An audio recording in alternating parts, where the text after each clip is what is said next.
Evening, everyone. John Oberlander, Park Board Attorney. I'll call the January 14th, 2026 Zionsville Board of Park and Recreation meeting to order.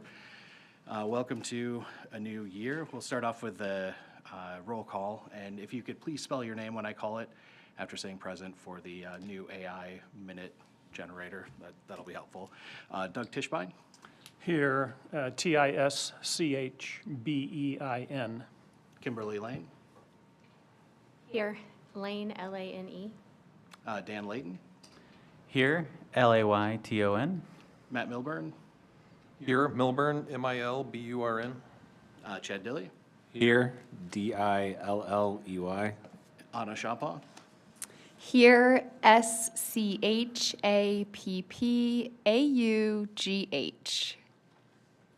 Looks like Kent Perkins looks like he's absent.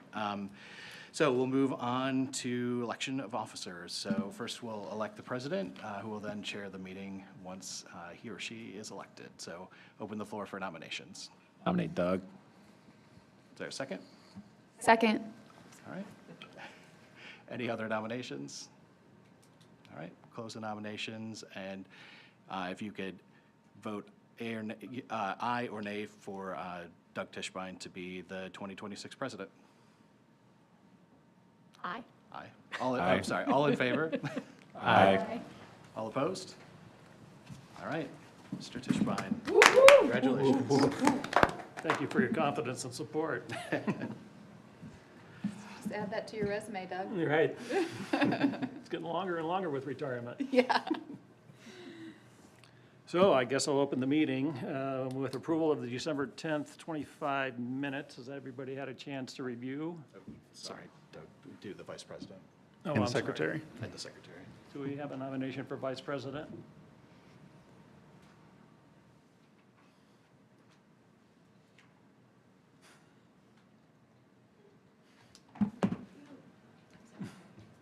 I nominate Chad Dilley.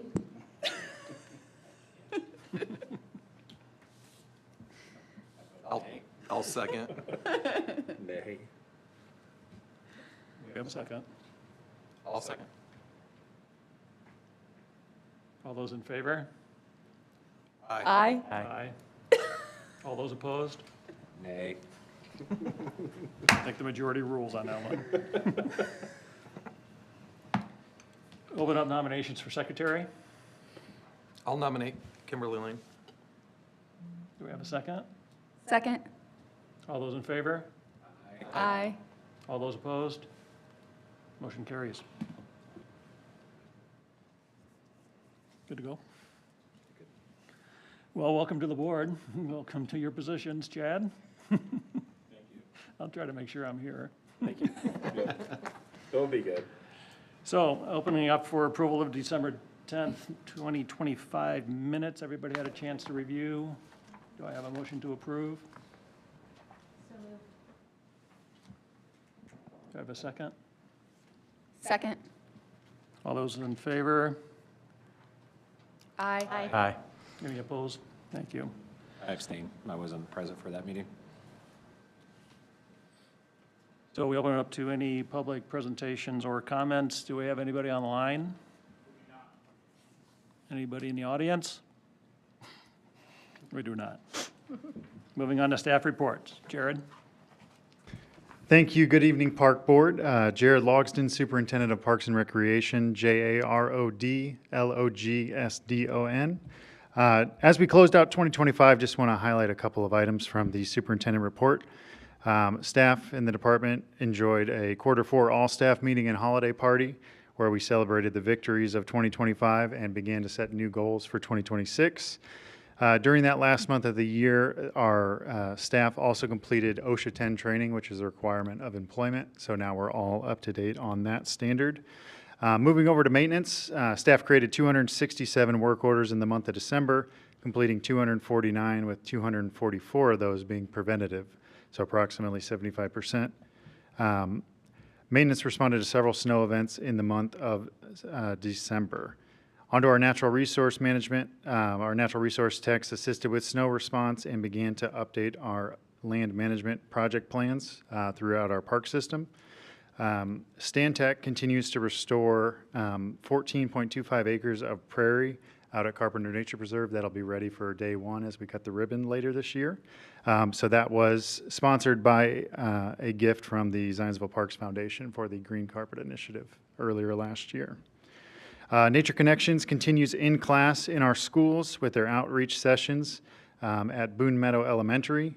So they'll have one more outreach this winter, and then in the spring, we invite all of the classes that participate in Nature Connections out into our parks to apply what they've learned and also help with a service project in our park system. Winterfest kicked off the holiday season with our open-air market, bringing in over 2,700 people to the village to visit our vendors and merchants. And Santa and his reindeer moved indoors here to Town Hall for Christmas in the Park, but we still had a great turnout with 193 people enjoying that holiday gathering.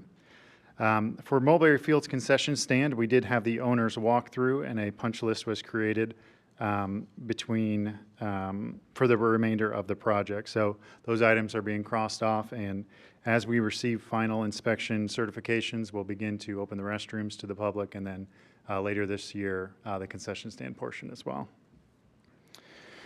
Up at Carpenter, site work continues as Matt Kahn finishes site grading on our secondary overlook. The playground elements are being installed in the nature playground.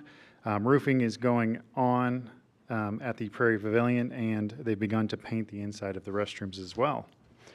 On our Big Four Rail Trail, certainly our slowest month, but still an impressive 289 trail counts in the month of December, even with those snow events. So 28 very dedicated cyclists and 261 pedestrians still passing by Town Hall even in December. For the Lincoln Park update, the Park Board President in 2025 did enter into the public-private agreement that was authorized by this body, so we did make that year-end deadline we were aiming for. I submitted a letter to the Zionsville Parks Foundation for underwriting our early nature education programs in 2026, which was approved.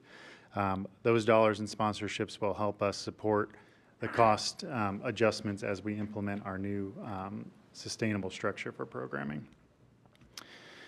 And finally, as we close out the financials of 2025, with encumbrances and some year-end spending for much-needed equipment, we are still returning approximately 3% of our general fund budget back into our fund reserves for future use. So still delivering the services we promised to our community under budget. Nice job. That is all from the superintendent report. Yeah, Jared, I appreciate you highlighting that. Can you just repeat that line? Say that again. Absolutely. So with some cash savings throughout the year, we were able to end fiscal year 2025 with approximately 3%, reverting back to our general fund cash balances. Good stewardship. Thank you. Good. Mindy?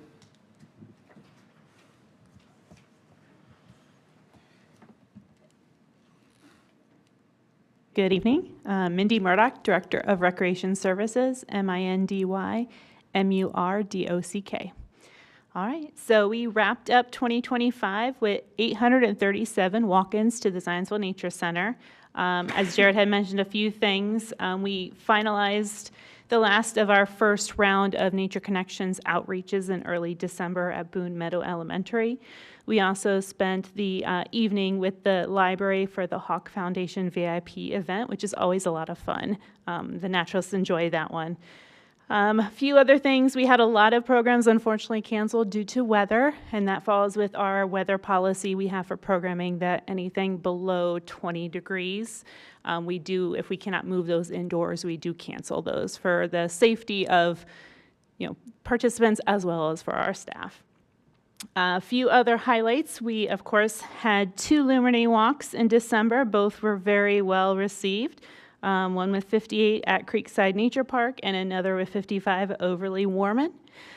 We kind of rolled in the new year a little early at the Nature Center with our New Year's Eve program, which is always a very fun thing that families enjoy.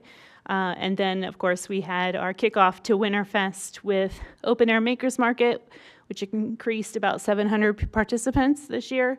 And then Christmas in the Park, which we, received all that snow, so we moved it indoors, but still had a great time. And the reindeer looked beautiful with the snow falling. So that's all I have for the December report, unless you have any questions. I learned that there's an opportunity to play hide and seek at the Nature Center. There's a whole series of hide and seek videos online. I still is on my agenda to get up there and see it. I haven't done it, but I did see one There of you your, go. one of your videos. Well, we also have a monthly scavenger hunt, so Okay. you can come and see if you can find all the things. I think there's snowflakes right now, so. Yeah, thank you for Yeah. your report. Going to move on to new business.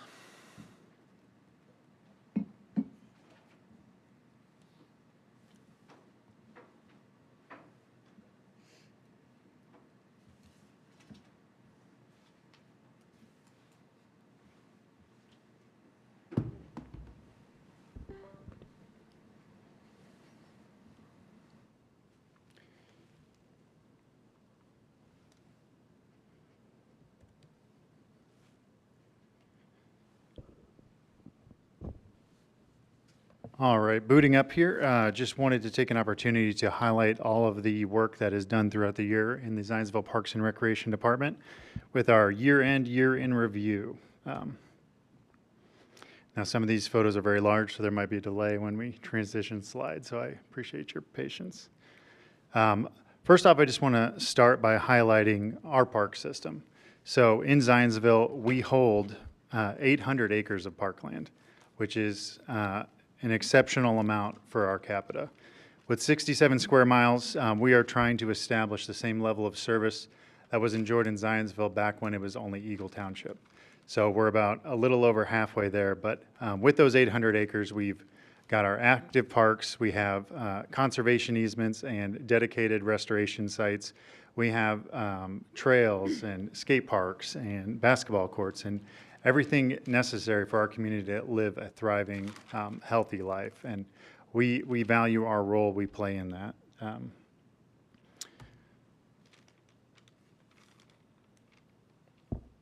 And in addition to just our parks, we are also a parks and recreation department, so we believe in wellness for all. So identifying opportunities for our community to practice wellness and to gather and participate in healthy activities and explore new hobbies and just build community right here in Zionsville to elevate the quality of place we all appreciate and experience.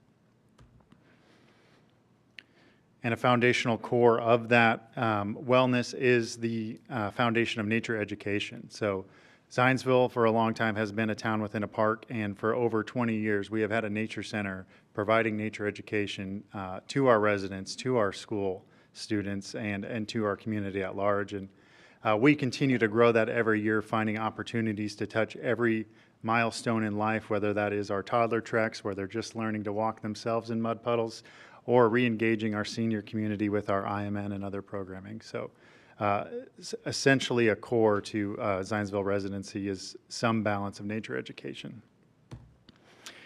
In addition to nature, we also want to have connections for all. So we specialize in a series of special events throughout the year that grab all interests and demographics, attempting to, again, build community. And while these are just the brainchild of our amazing programming and event staff, once executed, they quickly become the memories that become traditions and lasting impressions in our community. So these are just a couple of highlights from those same events. Again, reaching all demographics and all ages and providing services to everyone and all abilities in Zionsville. So in 2025, our focus was resilience in motion. We were looking to identify opportunities to create a more resilient park system so that we can continue to serve our community at this level of service, independent of the unknowns that are going to come our way and the challenges. One way we invested in our resilience was the fortification of our Turkey Foot pedestrian bridge. Earlier this year, the former 20-year-old structure approaching the central span of the bridge were replaced by our partners at Morphe Construction. Now we have a concrete and steel approaches on each side of the bridge that will serve us for decades to come, and increasing the lifespan of the central span as well, allowing for easier maintenance as well as better traversing for our accessibility and community at large. At the same time, we had an opportunity to embrace assets that had yet been open to the public with the modification of a pedestrian-rated railing. we were able to add the Holiday Bridge officially to our park system and open up 0.7 miles of rustic trail beyond the west of Holiday Farm. So again, continuing to grow our park and trail system as our community continues to grow.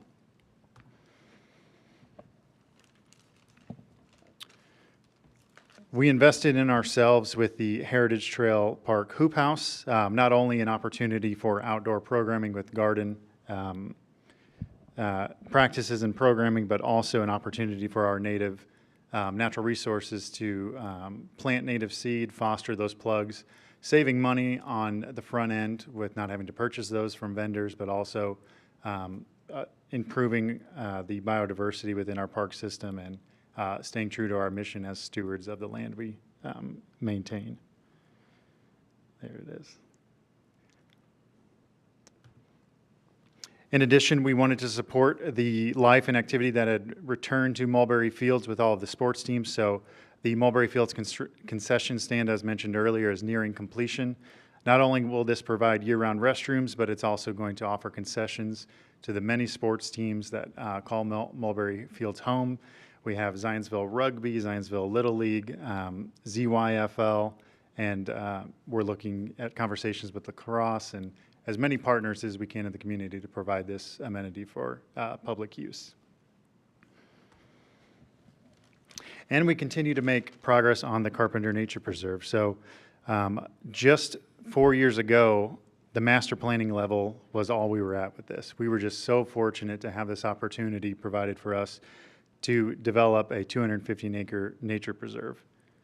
And just in that short time, through acquiring many partners along the way, we have been able to move into construction in the first phase of that park. So that project has been moving throughout 2025, and we look forward to welcoming the community in 2026.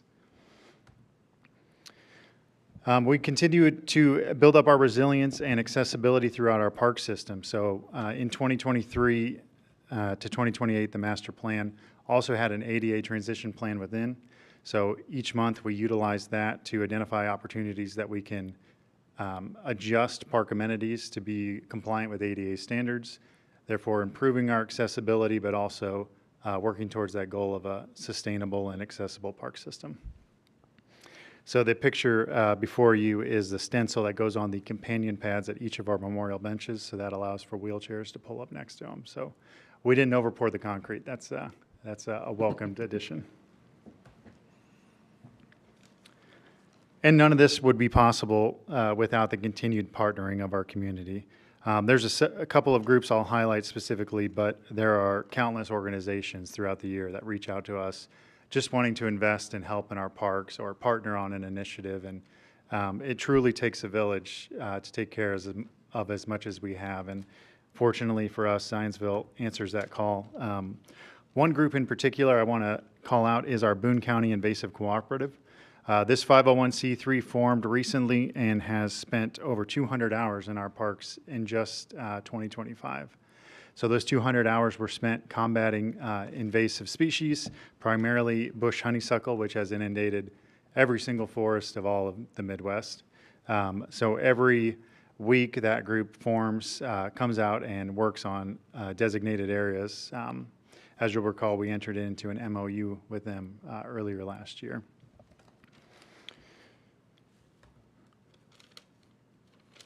Another large partner, of course, is the Zionsville Parks Foundation, investing their time, countless hours of volunteer service, their treasures, multiple initiatives funded by the Zionsville Parks Foundation. In fact, in their 4 years of being an organization, they have pledged over $1 million to our park system. So an incredible feat.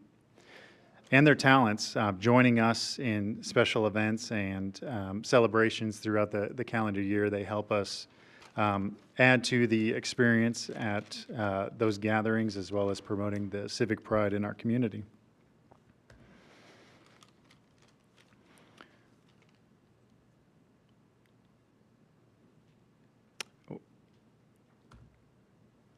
One final special shout out goes to the Future Farmers of America. FFA selected Carpenter Nature Preserve as one of their service sites this year, as they all come to Indianapolis for the national conference. So students from Arizona and Alaska and every corner of the United States helped us out at Carpenter removing invasive bush honeysuckle. So a huge thanks to them, a huge thanks to BCIC for helping us coordinate that. But again, as I mentioned, that's only really those organizations that partner with us frequently, but there are so many other organizations that partner with us throughout the year. NCL, the Zionsville School System, Hoosier Mountain Bike Association, the Scouts of America, the Optimist Club, and just everyday citizens dedicating their time and their efforts to help us take care of our park system. Just in programming alone, we had 239 volunteer hours, and we had 51 volunteers helping us out in the annual Eagle Creek cleanup.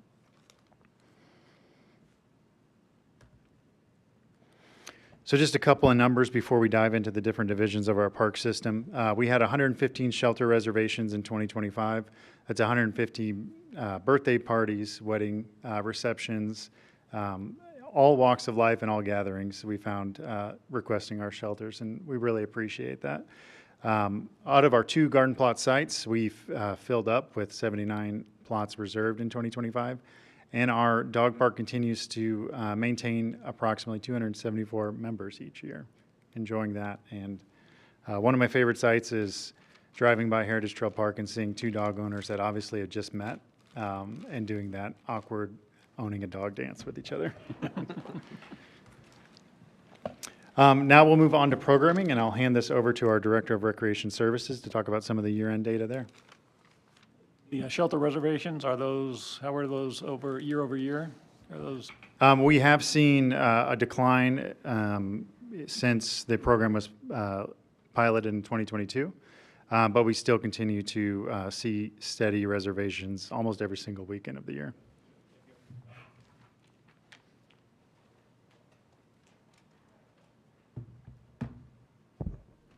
All right, good evening again. All right, so programming, this is Nature Center, events, outreach, everything all together. But for the 2025, we saw 33,109 contacts. So contact would be people that walking into the Nature Center as well as those attending a program or coming to an event. So literally we were in contact with them in some capacity. Of that, 15,447 were visits to the Zionsville Nature Center itself. So you can kind of see there we've kind of plateaued in our the last 4 years. That's given for any park system until we bring in like either a new facility or a brand new event or something large to kind of bump beyond. We've kind of reached our capacity, which amazingly is like the population of Zionsville. So that's pretty awesome that we're right at that point. Kind of break that up to see, and you can see there's fluctuations that happen year to year. Almost half of that is, of course, the Nature Center. It's a destination for a lot of families to come out to. So we average about 1,200, almost 1,300 visitors a month to the Nature Center. We did see an increase in Nature Center programming this year, about 16%, so we had quite a large growth. Some of that is with school programming. That number has increased, but just in general of just attending programming at the center itself. We did see some decreases in our outreach and events and rec programming, which again happens. The big one for 2025 is we didn't have an eclipse happen this year. So that was 2,500 less people that came to an event that they did in 2024. But we did also see some drops in just the Creek Stomper overall in outreach. And then programming and events, I think it's just we, for recreation, have been trying a lot of new things as we try to build out that department. Unlike the Nature Center, which has over 20 years of history with Zionsville, our rec programs are fairly new within the last 2-3 years. So they're still growing. We have our hits, we have our misses. So we're still trying to find our footing on that one. And then here you can see the programs that we do offer to the community, and those have continued to grow. And so The yellow is for school programming, so it'd be school, scouts, private programming, basically, and the orange would be the public programs that we offer to the community. So you can see our public programming hasn't really changed too much, just because the amount of staffing we have, we really can't, we get to a point where we just can't offer more. But we have seen a large increase in school programming, and that's overall everywhere. That's not just the Nature Connections schools that we have added, because we only added one this year, so that's only 4 classes. So, and just a few other things. So we did 464 programs and events in 2025. 110 of those were private. We offered 13 special events. So some of those were returning things like Frozen Fest and Green Fest, but then we added some new programs last year, such as Java Trail. We have to say it because it really was like February of last year, and Mom Prom. For our summer camps, we did 19 camps last year, so we had 359 camp attendees. And we always look at trying to do some new camps every year. So we had things like Animal Olympics, Enchanted Explorers, and we did our first ever pickleball camp. And then, of course, we had, for outreach, we added to that with our mobile nature center, the Trail Hopper. And so the Trail Hopper did 13 different programs throughout the month of the year of 2025, and saw over 300 participants at those programs. And then, since we've talked a lot about revenue the last few months, it's important to know that we are continuing to look at increasing our revenue. So for just program fees alone, we brought in almost $64,000, which was a nice increase, and an increase we need to have to continue to remain sustainable. The Nature Center's revenue increased the most, just because they saw a large increase in programming. But even our recreation programming, even though we've lost in program numbers, we still held strong in the revenue in there. And then we brought in, with the work of our event coordinator, Megan, we brought in a lot of donations, sponsorships, and some grants, which about $22,000 for those. And then I always like to talk about the Creek Stomper, just because it's kind of a fun thing. It's been around since after the end of COVID, and it's had a huge impact in its own. So our Creek Stomper season in 2025 was April 4th through the November 12th. We had almost 4,500 participants, which is a decline from years past, but we've seen some reasoning why on that one. We kind of turned away from a lot of bigger events. We tried to push for more like HOAs, and we just did not see that interest last year. So we're going to revamp that one for this year and kind of go back to the old model that was working so well. But since 2020, when we started the Park and Play initiative, we've seen over 34,000 participants in that program.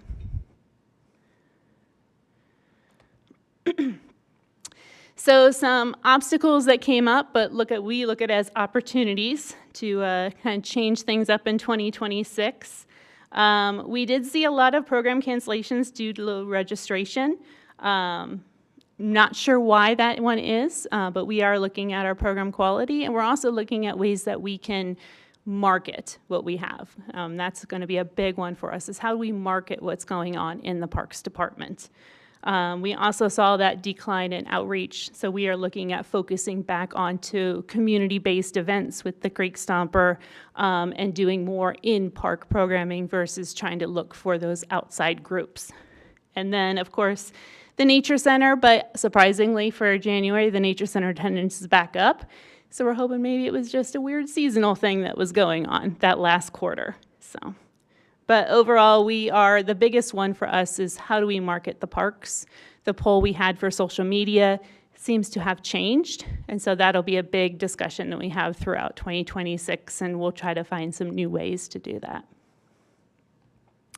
So what's coming up for us? So we've got some updates and streamlines in 2026 for our events. So you'll see that Green Fest is getting kind of a redo. We're going to have a focus on bringing nature home to your backyard, and we're rolling the native plant sale into that one. So that should have a big impact. Last year, we had about 170 people that actually came to the plant sale. So we're hoping that will really reinvigorate that entire event itself. We are also looking at revamping a lot of the events that were tied into around Lincoln Park. And one of those we want to add to Lincoln Park when it reopens is our Christmas in the Park. And so we're waiting to find out what Lincoln Park looks like, and then deciding what that might look like for Winterfest when it comes back around at the end of this year. So we're excited for new programming opportunities with Carpenter Nature Preserve. We actually were just talking about that. We were doing spring program planning, and a little early to try to throw a program out there at Carpenter, but we're hoping maybe summer, but definitely fall, that we'll get some programming there. And then we are starting a new program series for the first Thursday of the month at Cohatch. Well, actually, our first one for this year was our puzzle competition, which sold out without even marketing it, and we had a fantastic time. And people keep asking me, when is the next one? So if they're watching this, there will be another one. Just keep watching. And then, of course, learning how to run a concession stand, which will be a brand new thing for us entirely. But that's all I have. Thank you very much. Any questions for Mindy? You guys are doing a great job. Numbers look good. Obviously, it's been a busy 2025 for you. Looking forward to 26. One of the worst phrases you can hear as a programmer is somebody coming up to your event and saying, "Oh, I wish I had known about this." And we heard that all too often throughout 2025. So developing these innovative programs that are engaging with the community is one thing, but then making sure people know about it is quite the other. And as Mindy mentioned, we're adjusting our strategies, learning that some of those tried and true methods aren't as true anymore, and we need to start looking at alternative options for getting the word out, just so people know exactly what we're doing and how often they can be a part of it. So shifting gears over to maintenance, just to highlight the team. In the year of 2025, 3,400 work orders were created. 7 memorial benches were installed throughout the park system. 3 bike repair stations, which was a 10 by 20 pad, were installed along the Big 4 rail trail. The team decommissioned the former Lincoln Park gazebo. They have upheld the upkeep of 11 cemeteries. Improved trail ramps at Zion Nature Sanctuary bridges, repaired Big 4 Rail Trail Pine Street staircase, and obtained certifications in certified playground safety inspections and pesticide applications. So just looking at the numbers a little bit, we are holding right around that 74% for repeating work orders versus non-repeating. So that's a fantastic ratio, meaning that the vast majority of our work is preventative maintenance and scheduled care of our assets. It's those last 26% that it's a hazard tree that's fallen or something that has to be created at the moment to respond to. Looking over at our work orders by type, again, down there is the preventative versus reactive ratio, and then created versus completed, with just over 3,400 created and just 3 under 3,400 completed. So an incredible return on that work order system that's helping us optimize our resources as we send them out into the different zones of our parks. We've been able to incorporate our inspections as well. So for our certified playground inspections, this kind of shows the percentage of inspections and then the pass, flag, and fail rates. So a pass is obviously when standards are upheld within our playground, which are agreed upon safety standards by both the design community and the recreation community. Flagged items could be as simple as some weathering or cracking on a playground swing set seat. And then failed items are things that are out of compliance and could pose a safety hazard. So those are typically resolved immediately or flagged out and repaired as supplies can be purchased. Within our maintenance division, there is also the natural resource division. So in 2025, our sole natural resource technician managed 23 project sites throughout the park system, oversaw a summer intern, and both his efforts as well as the construction out at Mulberry and Carpenter Nature Preserve added 1,143 trees to our park system. Our in-house natural resource team also held 6 public weed wrangle events as well as dozens of private weed wrangles as organizations and groups reach out to us for service projects. 200 milkweed were also planted along the Big 4 Rail Trail near Heritage Trail Park as we continue that corridor of prairie habitat, and those are generously donated by the Zionsville Parks Foundation. Looking over to our partners at the Zionsville Golf Course in 2025, greens fees were $394,735.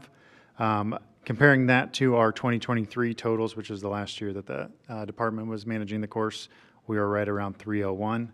And rounds played for the year, 26,202 rounds, which is about 107 rounds a day on a 9-hole municipal course. It's pretty fantastic. And again, comparing that to our 2026 numbers, it's about just around 100 more rounds from there.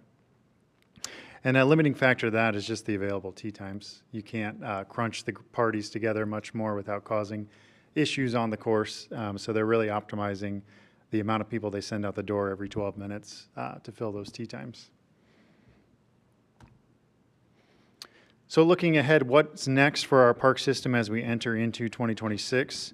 Our vision for 2026 is growing forward. So our park system connects people to nature through education, wellness, community, events, and stewardship.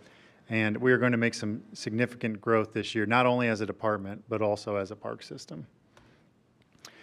So one of those items is the Lincoln Park refresh.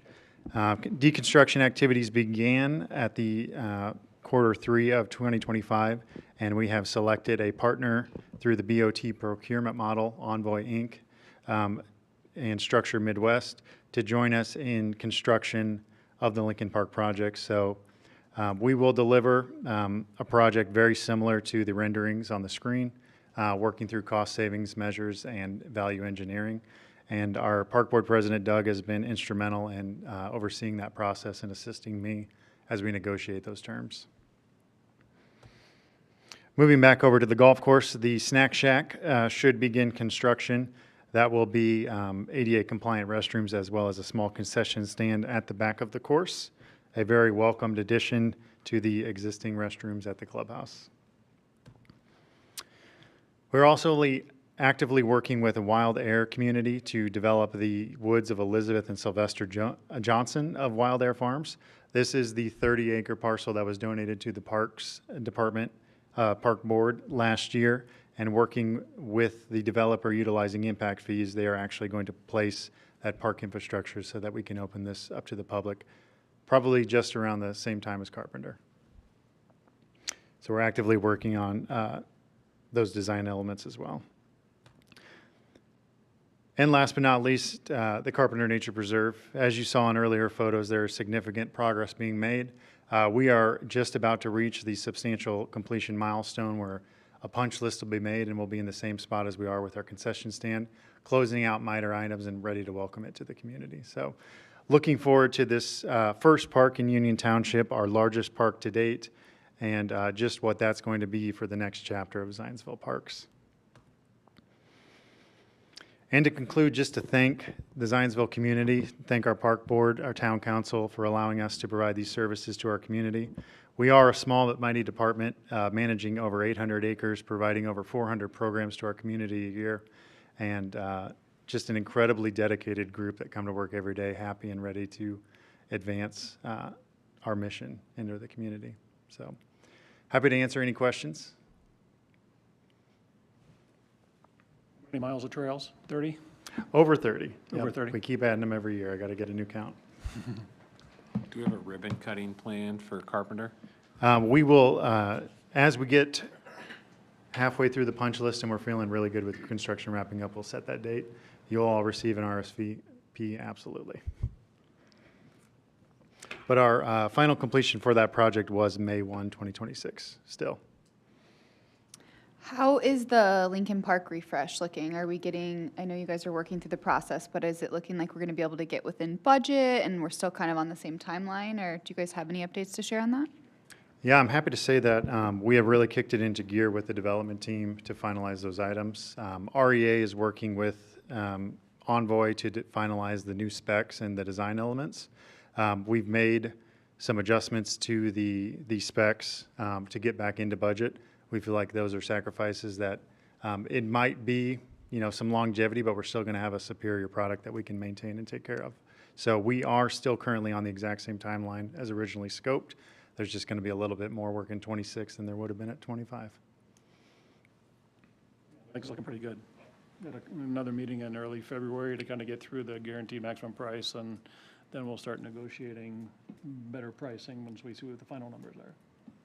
So Jared, when you say sacrifice some things long-term, what does that mean? Like material types that we're using and like the longevity of those materials, or? There's just some build options where, working with REA, we sometimes fortify things to last 50-plus years potentially, and that lifespan will just be potentially shorter, maybe 30 is what we'll get out of the central walkway. But again, in this park, we're not going to be driving equipment on the pavers. We should be able to mitigate any repairs that are needed, and I feel very comfortable with the adjustments we're making. Are there still pavers that we can purchase?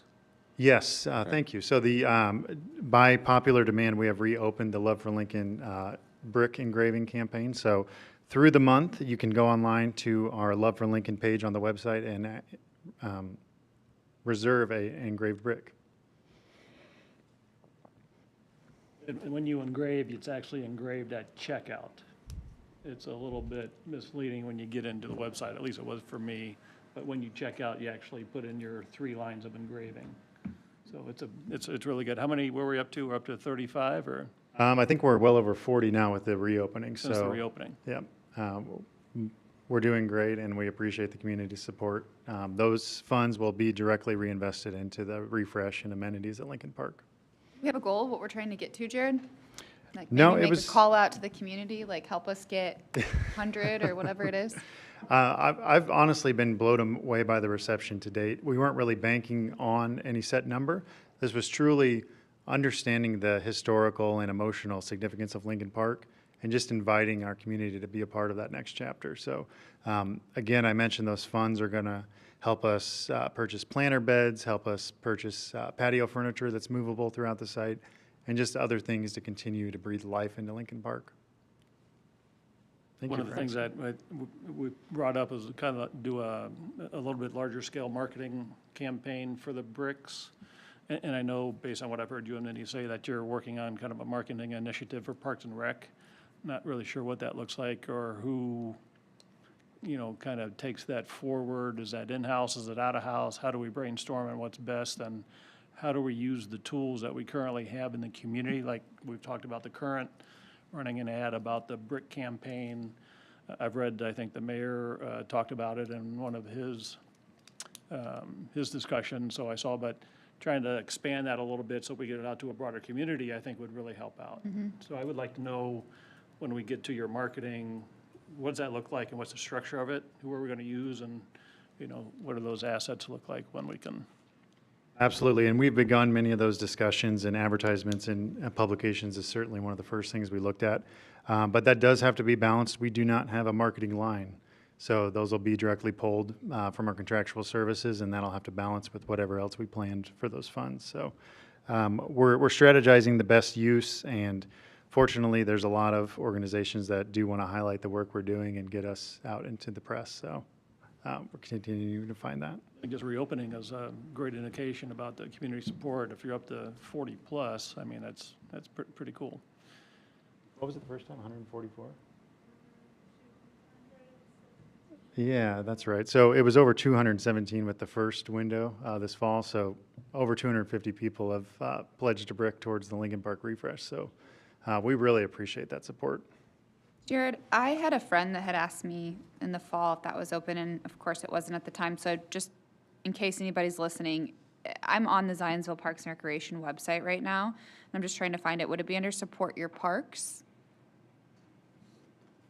Because under there I see the memorial tree and the bench, but I didn't see the brick, so I might be in the wrong spot. Thank you. Let me Your programs. find Okay, it. I perfect. happened to randomly click on. Special events. Memorial and donation program. And it was in the current, in, That's on Facebook as well, I think you can.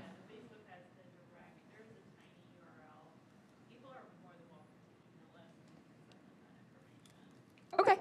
But if you would go into MyRec, our registration software, it's got its left for Lincoln is right there to click on to get into there. Yeah. 'Cause we do everything through MyRec from shelter reservations to, so if you go into MyRec, and it's just zionsvilleparksandrecreation.org is your shortcut to it. And then go under programming and you'll see left for Lincoln under events. And then it's right there. Currently, we have it listed under MyRec, which is our recreation software, but we're going to move it to the main page for the month so that if you go to Zionsville Parks within the town's website, it'll be right there on the homepage for us. Thank you. Just had a couple more questions. One other question. When Chris was here, she'd give us an update on the foundation reports. Or how are we going to, is that now transfer over to Kim as a secretary, or how do we continue that? Because I know the donation campaign that they just went through, we met the goals, right, or surpassed it. Yes. Which was really great news, right? This was two $25,000, I think, donations.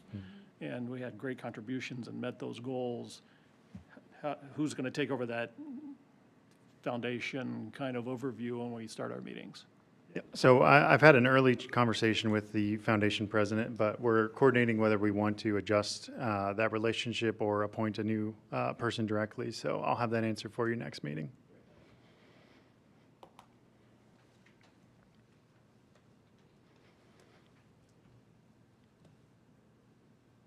Any other question? New business? We'll move on to your fleet upgrades. All right. So since 2019, the town has been enrolled in the Enterprise Fleet Lease Program. This is advantageous to municipalities because we are able to purchase fleet vehicles at a significant discount to the market just due to incentives that have traditionally gone with government entities. And then due to our low mileage, we are able to sell them on the back end for a higher equity and transfer that into our future leases. So we do have 4 vehicles that are sunsetting on their 5-year lease. Each year, Enterprise does an analysis to find out which vehicles are going to not only provide the best return on equity, but also are going to bring your best return with the buyout of the lease. So a couple of these trucks, is my screen present, Thomas? It's black for some reason, but your screen is pulled up. We could probably work on that. There we go.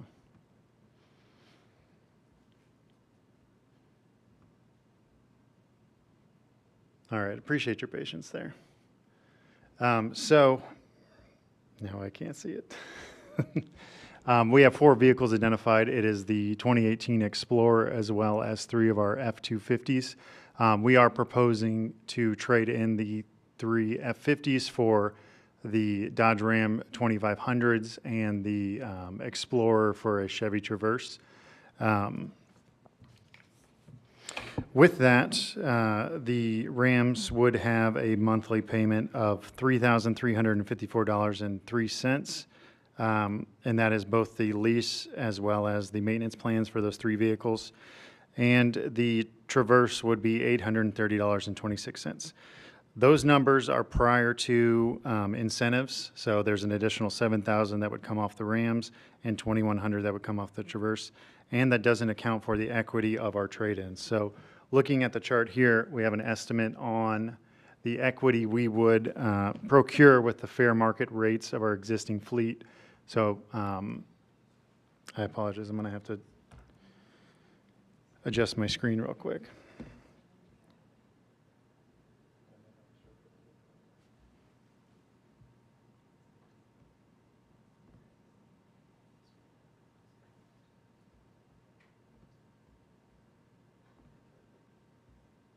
There we are. Now we're all on the same page, literally. So with these new terms, 10,000 miles annually, we are well under that. You can see that from these vehicles that are reaching those 7-year milestones are still around 60 or less. So with our equity, we would have approximately 59,000 of trade-in value to go against the total 50,211 for the annual cost of those new leases. Factoring in the equity we anticipate at the end of the life of these new leases, we would still be coming ahead with approximately 59,000 for the next cycle of lease payments for these vehicles. So again, we're in a unique spot because of the cost savings we can have on the front end as well as the high return on the equity on the back end.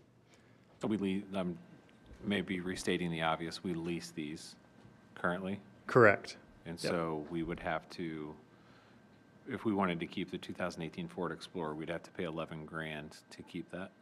The lease payments would just continue, and then the advantage of leasing versus owning would deteriorate as we encumber more of those capital What's the costs. lease payment on your Explorer right now? What's that? What's the lease payment on the Explorer right now? I believe it is around actually, the Explorer is the one that was previously owned. It was a donation from another department.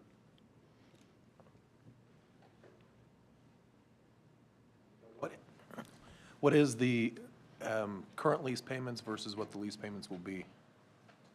Absolutely, let me pull that up.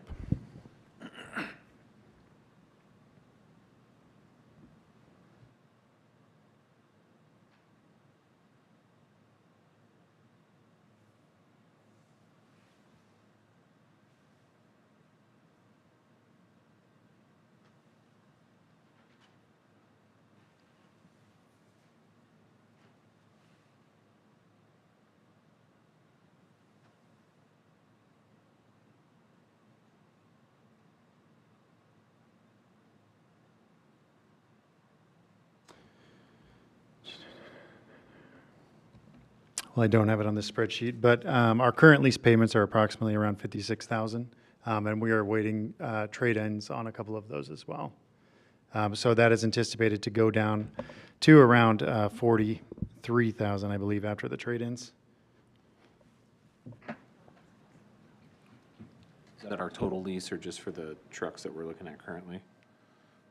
Sorry, what was that? Is that the total? You said 56,000 total? Yeah, that's for everything in our fleet to date. So it's the So we trucks don't not. know. Well, We these don't know the existing trucks. What are you replacing the Rams of? Go, if we can scroll to the left. So your F-250 crew cab and your two F-250 regular cabs, ballpark, what do you think those leases are right now? Right now, they're approximately 400 and some each. So we're gonna more than double our lease payments. Yeah, prior to the equity adjustment. The 2018 Explorer, is that the one we voted no to in the fall, or is that a different one? Correct. And Okay. it populated on the enterprise report again, and it is starting to see some wear and tear. Such as, like, does it, go ahead. Sorry, the enterprise report put it on last time, so it's going to put it on every single time. Right. Yeah, until the point where the equity doesn't make sense. So I just want to make sure I understand the concept. So our lease is up with these four, well, we own the Three, Explorer yes. outright, and then the lease is up with the other three. So at the end of the lease, you generally have the option to buy it, right? Does the lease payment continue, or you just buy it? It's structured, it'll just continue unless we do a buyout. So we could buy it out for the 15, 17, and 16 then? Whatever the value of the true principal was left, yeah. So it might be less than that? Probably more. I think we would get, yep, just depends. I haven't looked at that number. Operationally, keeping a fleet that's 5 years or younger, we're not seeing some of those significant repair costs that are outside of the maintenance plan for these vehicles. That's how we're able to keep other lines like our repair services around 8,000 for an entire fleet versus what the true cost might be for the unanticipated. Further, again, I'm happy to remove the Explorer and continue to drive that, but as we move to a seasonal model, the 3 trucks that we are trading in are actually regular cabs, not crew cabs, the ones listed as crew. So we're looking forward to that crew cab for these replacements. So, Jared, could you do us a favor? We've got new people and the people that haven't need a bit of a refresh. I think it would be helpful for us to get a refresh. So you were explaining last time that the whole program is designed around if we lease, it might be,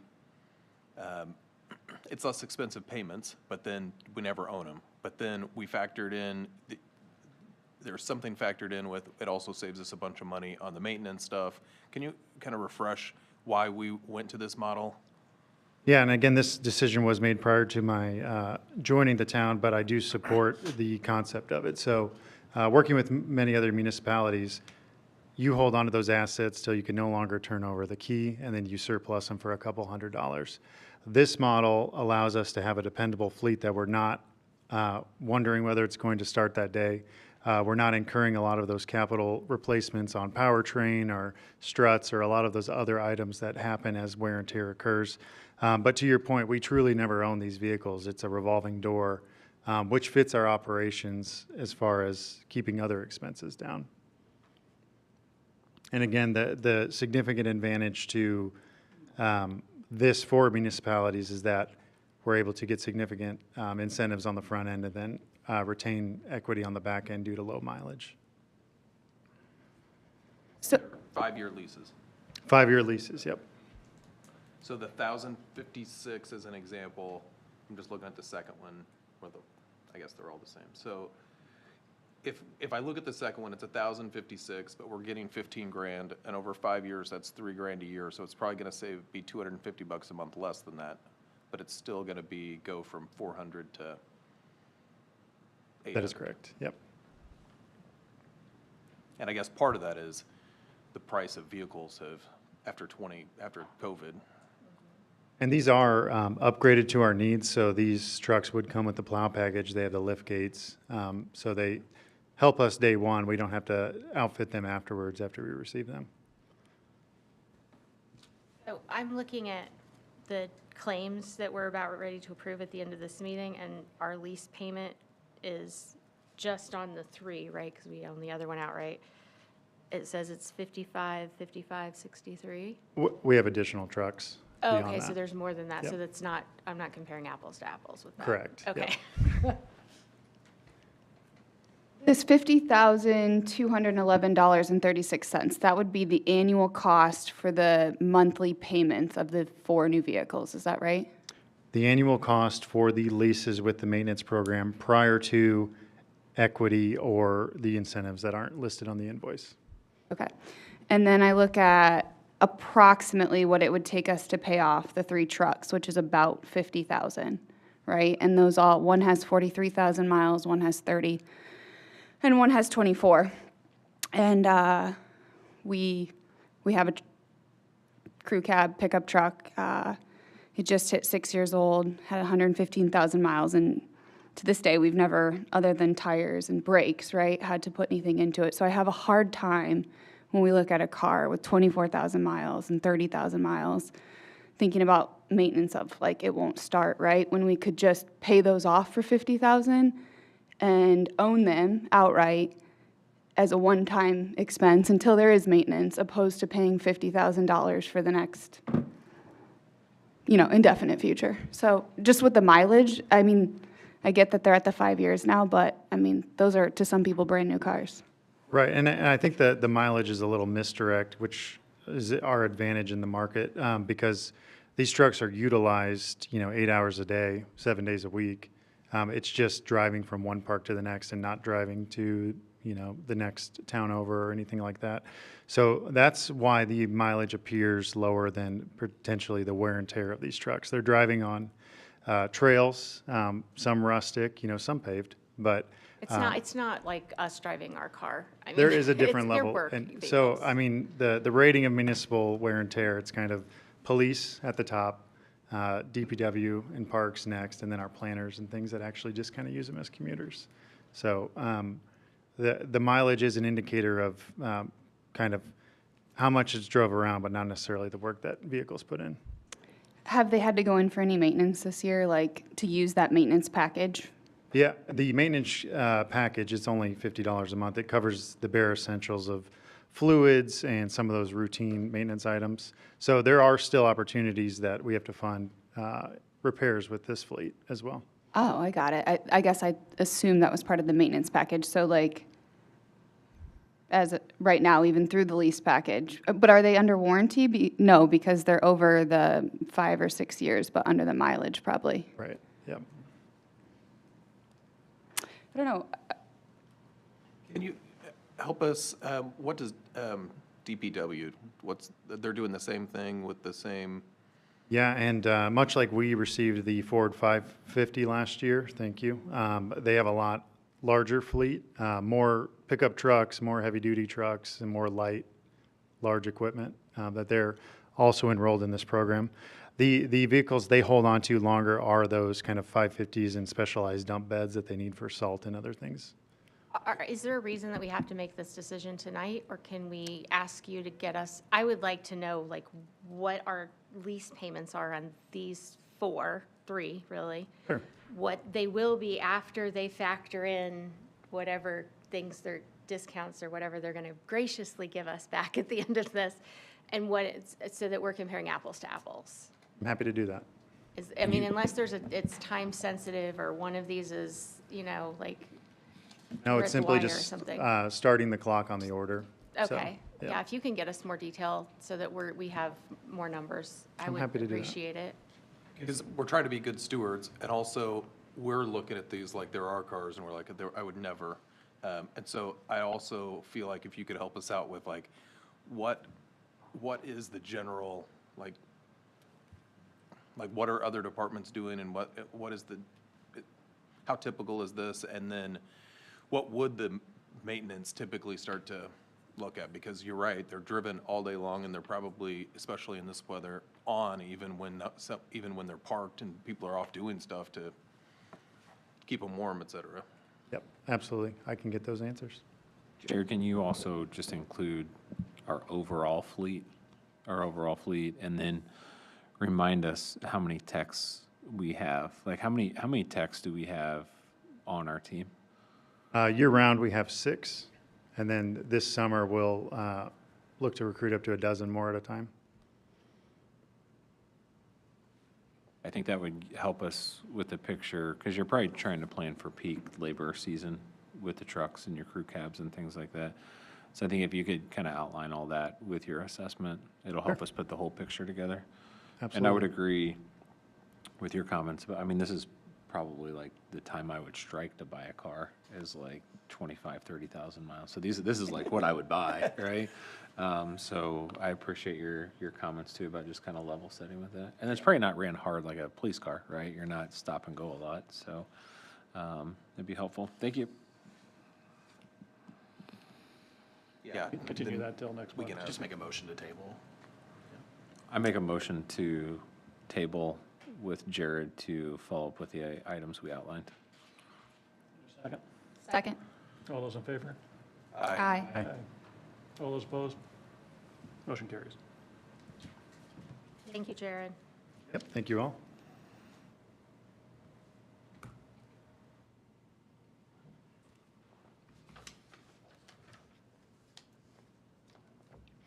All right, moving on to our Overly Warman Park Hoosier Mountain Bike Association trail improvements.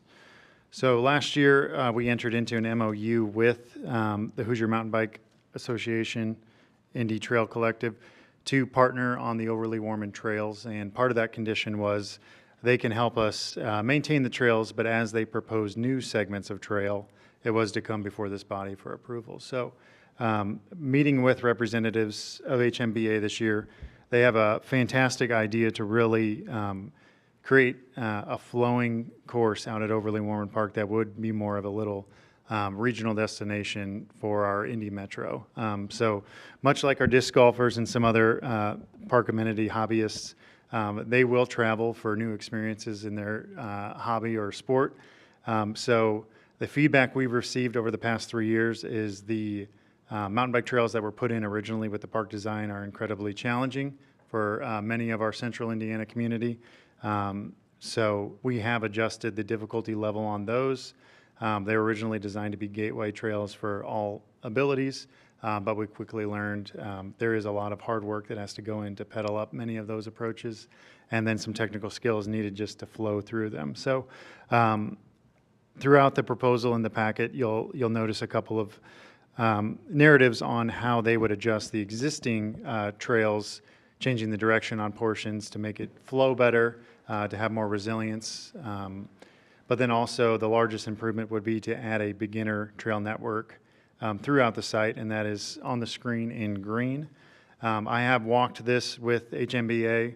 I don't see any conflict with embracing many of the areas they chose. We will flag it formally and give final approval pending park board decision. But I do think it's an opportunity to invite younger families and those just getting interested in the sport, have an enjoyable time in the woods and throughout Overly Warmond Park.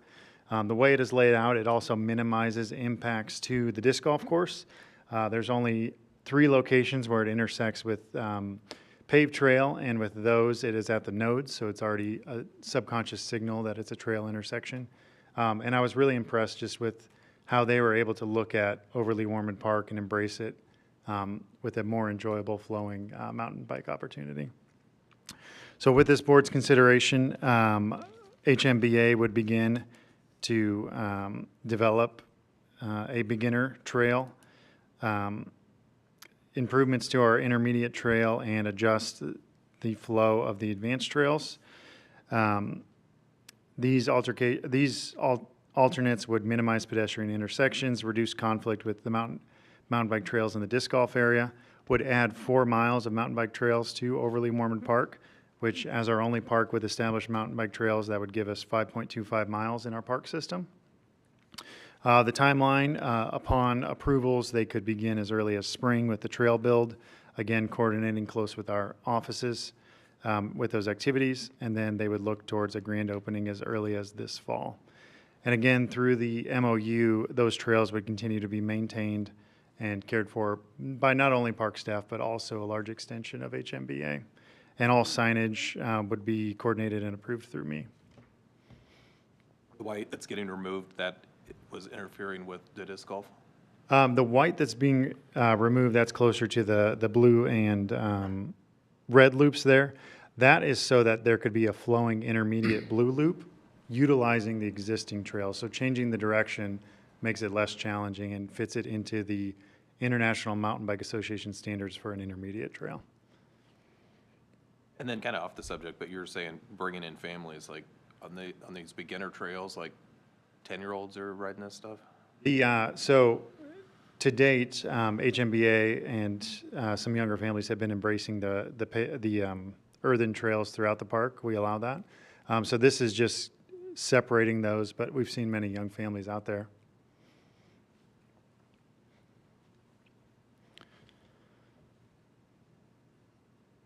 Any other questions for Jared? No, I think this is great. I think this adds a diverse type of park to our system. It's very specialized, and I think it'll draw people biking, bikers into the community that otherwise might not be here. So this is great. Agreed, I love it. I'll make a motion to approve. So move.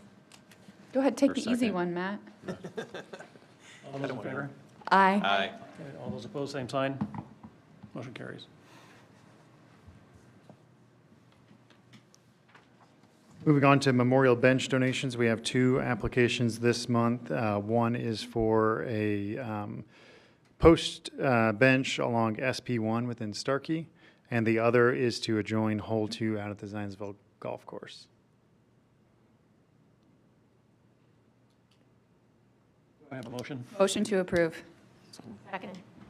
Anybody opposed? Motion carries. All right, and moving down to our last item of new business, the special use permit. So last year, the park board authorized Roger Hedge to conduct botanical surveys in our park system. That report was within the packet, highlighting some of the flora that was identified in our parks. That has been added to the county register, and Roger is requesting to have another permit for 2026 so that he can continue that work. it's great to see some of the bad characters, but a lot of good native species. And this just helps us utilize that data set in the future as we proactively manage all of our park space. So it's kind of a win-win, and we really appreciate Roger taking the time to survey our parks. I motion to approve. Second. All those in favor? Aye. All those opposed? Same sign. Motion carries. Moving on to old business.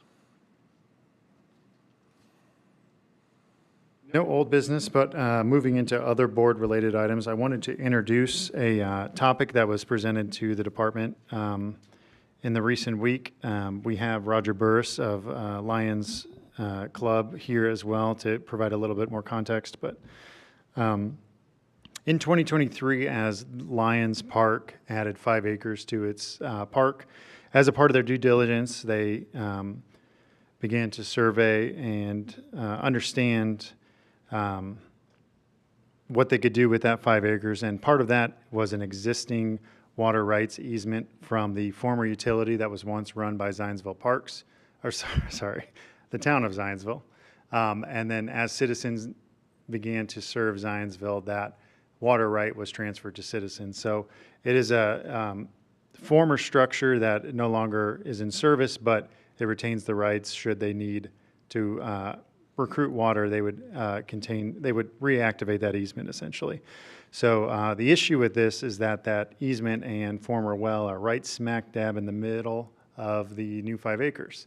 So as Lions Park master planned, not only the existing park, but the new 5 acres, they wanted to have conversations with citizens about moving that elsewhere. So those conversations have advanced, and the request this evening is to consider allowing those water right easements to be placed within the existing greenway easement that this board adopted very recently in 2024, 2025.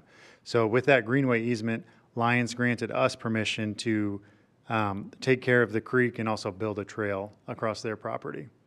So we are still working on that. That was the grant application that was submitted to potentially build that upon award.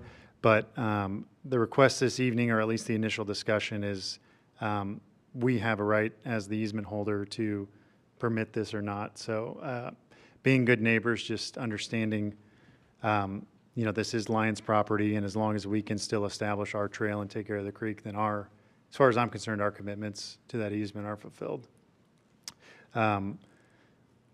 The one thing I'd like us to not necessarily take action on this evening is just some of the considerations about what the setbacks are for that structure when it is placed elsewhere. So currently, as they're looking to place this within this corridor, they're going to study the soils and see where it's appropriate to place that new well. That is unknown at this time. So just understanding the required setbacks from IDEM from a well structure like this, how that is compatible with our trail, and we certainly don't want to stand in the way, but we do need to protect kind of the mission we were trying to do there. But I'll invite Roger Burris up here if he'd like. Okay, to just provide any additional context on the Lions' behalf. Jared, while he's coming up, this is the stretch of land that was at the far back of the Storin property, if I remember, or is Just south of that. Just south of that, against the waterway. Yes. So that we could build a trail between Elm Street Green and Lions Park. Yep, and so with connect it. our Okay. greenway easement, we asked for 100 feet from creek center. So that's not a full 100 feet of land necessarily. Okay, So that's actually what you can see in red here approximately.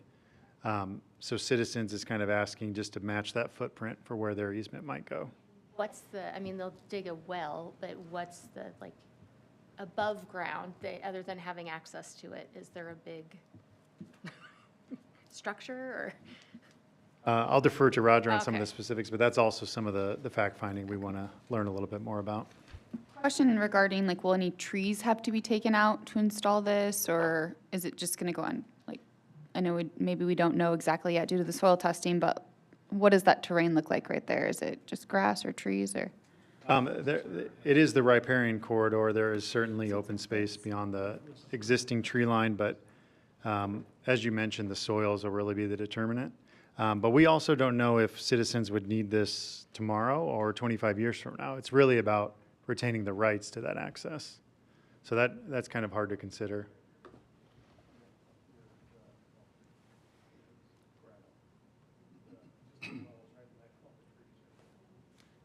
Let's have you say your name and spell it as you come up.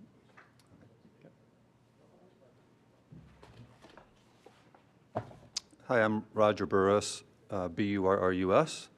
I was the attorney for the Parks Board for 35 years, starting in 1987. So I'm very familiar with how you operate and also with the history of the parks in Zionsville, most of which I handled the legal work on.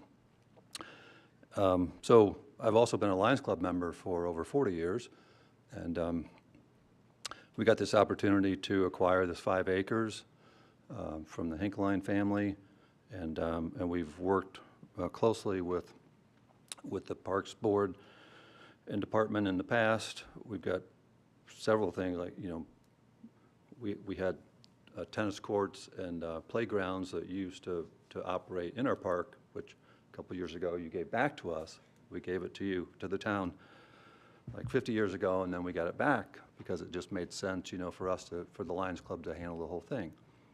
So anyway, the Lions Club, the Zionsville Lions Club is the largest Lions Club in the state, with over 200 members, and we're currently trying to raise money to not only develop the 5 acres, but also make other improvements in the park. So that's very exciting.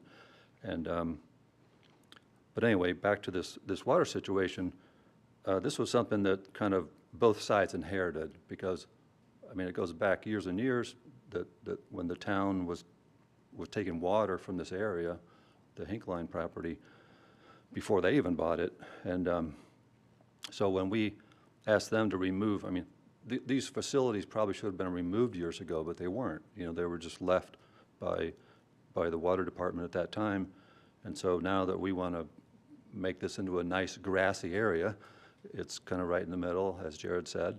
So when we asked citizens to remove that easement, they said, okay, but we'd like to get an easement, a similar easement in another area. So if we wanted to drill another well, we could.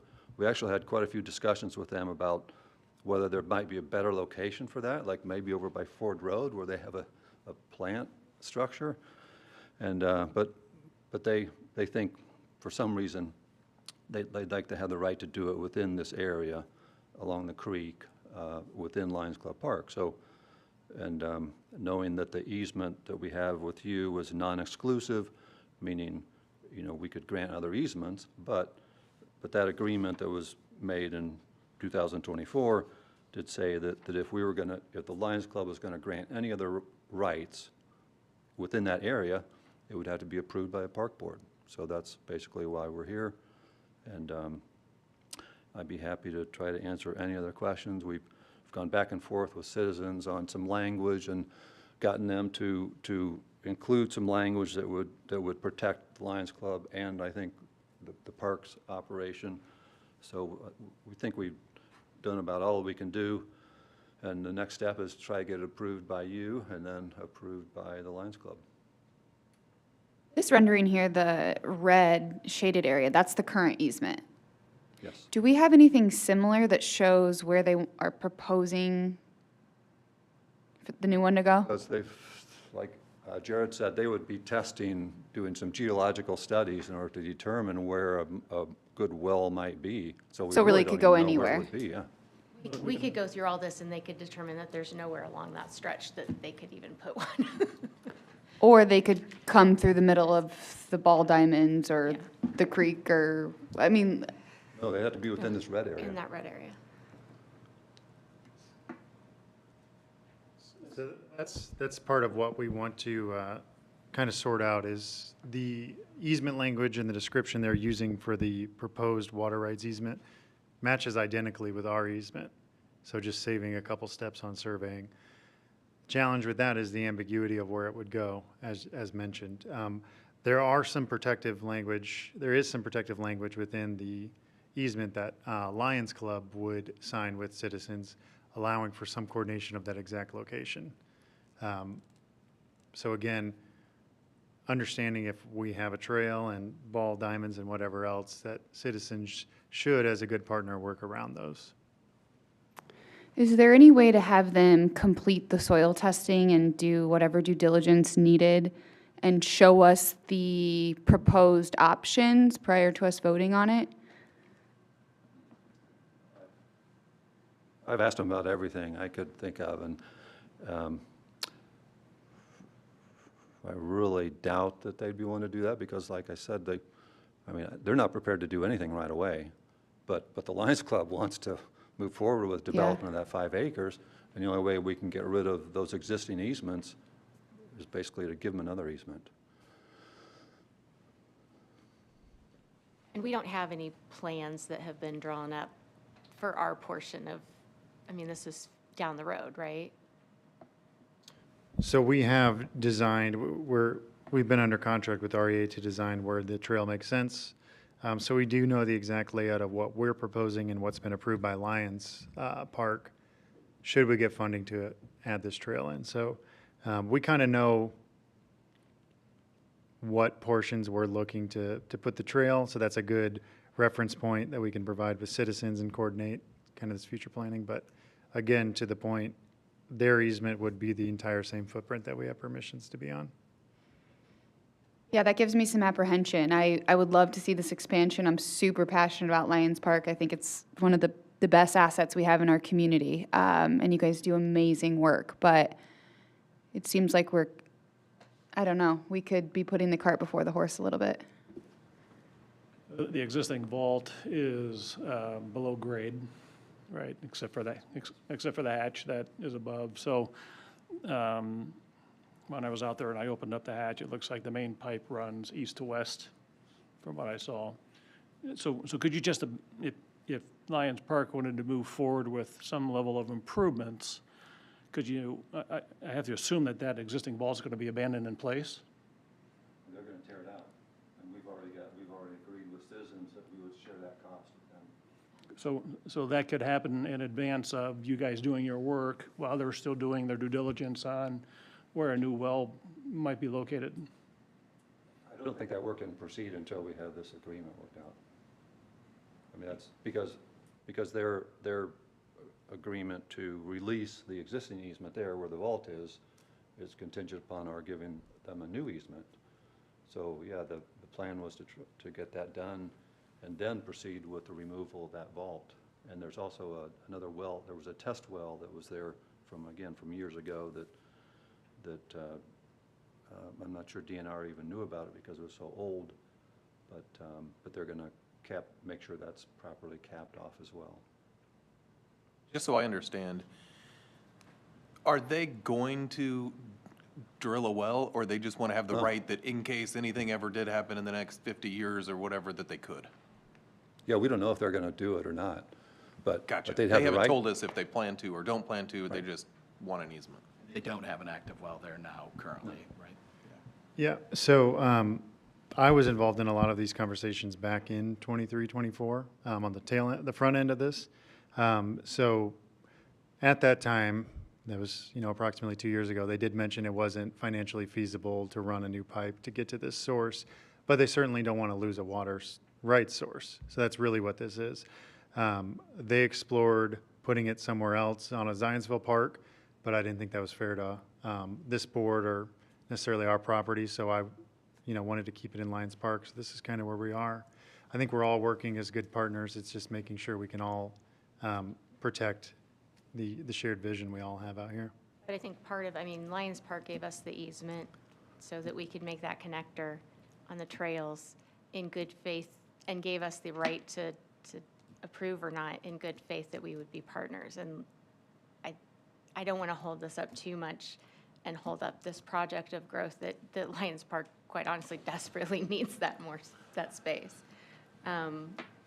So timeline, are you wanting us to vote tonight? No, I would like the board to consider continuing this to next month. I'd like to really look at the protections and the language of the easement and just ensure future superintendents, future park managers of Lions Park have the same teeth so that they can protect what's there then. Can you walk me through what risk we're taking here? I don't know that it still computes for me. Is it just that we wouldn't be able to put this trail where we want to put the trail in the future? Or the trail would go over the well? I'm trying to see what risk are we trying to mitigate right now? Yeah, and so part of it is understanding the setbacks required for this type of installation.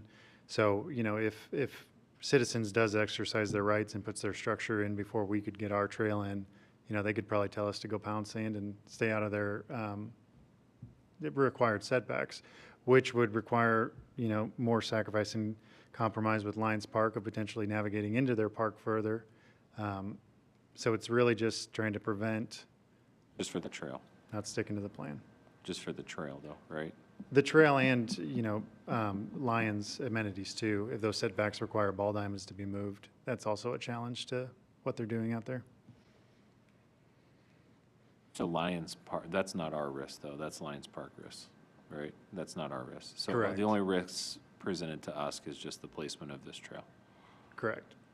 If they put that vault in the middle, that well in the middle of where we want to put a trail, and the setback is such that we could have a trail and then An part that we end. can't touch, and then a trail. Yeah. What if we go do the trail now before they put a new well in? If we put in the trail after they've already put theirs? Before? They would have would dig to it work up. around, reroute, and that would be more so on them. When's this trail planned to be implemented? I'll have more information in March when we find out the results of the ITP grant. I guess what I'm hearing is if I'm calculating the risk, they're not prepared to put a well in. They've got a lot of other diligence to put in to put a well in. And if we get this grant and we move on the trail, it's on them to figure out where to put the well in the future. That is correct. And it is outside of the grant, we are still projecting to do this in the next 5 years, regardless. And this is something really important to the Lions Club, correct? Yes. Yeah. Because the risk is on Lions Club, but the Lions Club wants us to approve it, correct? Yeah. We have to, I think, now, because of the way we wrote the easement agreement in 24, right? That we have the right to, as a Parks Board, to deny it or not. So the language is such that basically whoever gets their structure in first has Dibs. dibs, yeah, for lack of a better way to say it. Is That's that- a legal term, correct? Yeah. We've got a I'll couple ask lawyers Roger. here. That's a So- legal term. And John. We got 2 attorneys in Yeah, we had 2 attorneys. Can we call dibs? Yeah, I mean, we added, there's protective language in these agreements for the Lions Club, and I think for the parts, like I made sure that the citizens agreement made reference to the parks' rights, to maintain that trail. So, there's not going to be any confusion about who's what. It's just a matter of trying to accommodate everybody's needs. And when we're talking about a public utility, they don't want to do anything that's going to jeopardize the park or the Parks Board. So I think from that standpoint, they should be a good partner. Certainly, they're not going to be as good as the Parks Board and the Lions Club, but they have to answer to various people that know more than I do. So I think I don't think they're going to do anything to create bad blood within the town. And I will just add that if you get out and look at that vault, it's a 4x4 cap that is at grade level. So it's not a vault that's above like you see on some of the manholes throughout town. It is at grade, just as an FYI. So if it was in a paved area, it's not necessarily going to be some level of encumbrance, but it does have to be secured. So, there might be a padlock or some locking system on it. I would assume that that's probably what they're going to use, maybe not. They would take out, and that would just be grass, where that existing vault is. But then actually, one of the first questions was, what would this well look like if they put it in? And actually, we did ask that, and they gave me a picture with like a 12x12 fence, that would hide their stuff.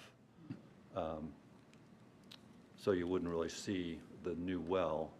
That would be within the small area that would be and landscape and stuff like that. So, And I asked them if they could make it, look any better. I didn't like the looks of that to begin with. And they said they could try to make it look better. So I think, that would be another thing that we would certainly have discussions, if we get to that point. And the Lions Club would have the same interest as the Parks Board in making sure that these pathways are available and utilized and protected. So we would certainly be your partner in that regard. Native plants. So it sounds like we've got two options tonight. Either we can continue the discussion until next month when we have more information, or if we want to move to a vote, we have that option available to us as well. Any discussion on those two?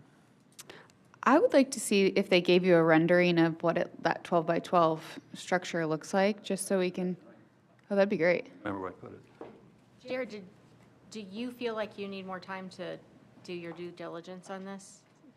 To future-proof us at all cost, or? Yeah, it's trying to mitigate that unknown of the future, just to put future superintendents in the same position as I am if these rights are exercised. So You want us to table? I don't think it's immediately time sensitive of this month. I think we can take our time do it and February. do a little bit more research. Okay. I have a motion to continue. I motion to continue. All those in favor? And I'll second that, too. All those opposed? Motion passes. Tabling till, continuation till next month. Yeah, oh, Here's a picture of what their typical well looks like. Thank you. And we'll place that rendering in the packet for next month so the public can see it as well. I bet. Thank you.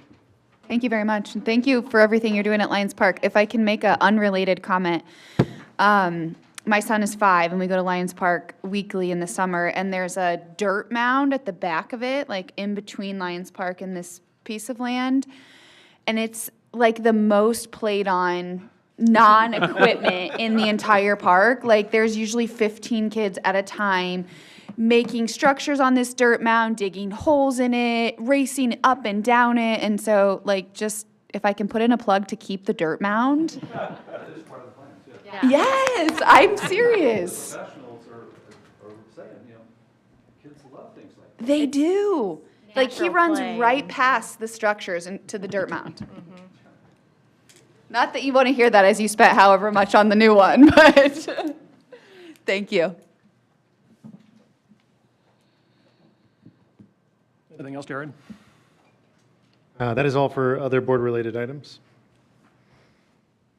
Can I make a request on the 5-year strategic plan? Is it possible to get an update, kind of how we're tracking against that plan next month, if it's Certainly. sometime in the near future? Yes, I did plan to do a mid-plan presentation this year to highlight how far we've come on that. Appreciate it. Yep, You did one for us, an update not too long ago anyway, so it's. yep. But happy to continue to update. We're making great progress. Claims, moving on to claims. Anybody have any questions on claims? So there are 2 registers this evening. The end-of-year claims are just what were received from the December Park Board meeting until December 31st. And then the January claims are what have been spent to date in this fiscal year. Need a motion to approve? Each mo- claim, yep. I make a motion to approve the end-of-year claims. I second. All those in favor? Aye. Aye. All those opposed? Motion passes. And I'll make a motion to approve the January claims to date. Second. All those approve? Aye. Motion passes. Make a motion to end the meeting. Do I have a motion to Second. adjourn? So move. All those in favor? Aye. Aye. Anybody opposed? Thank you.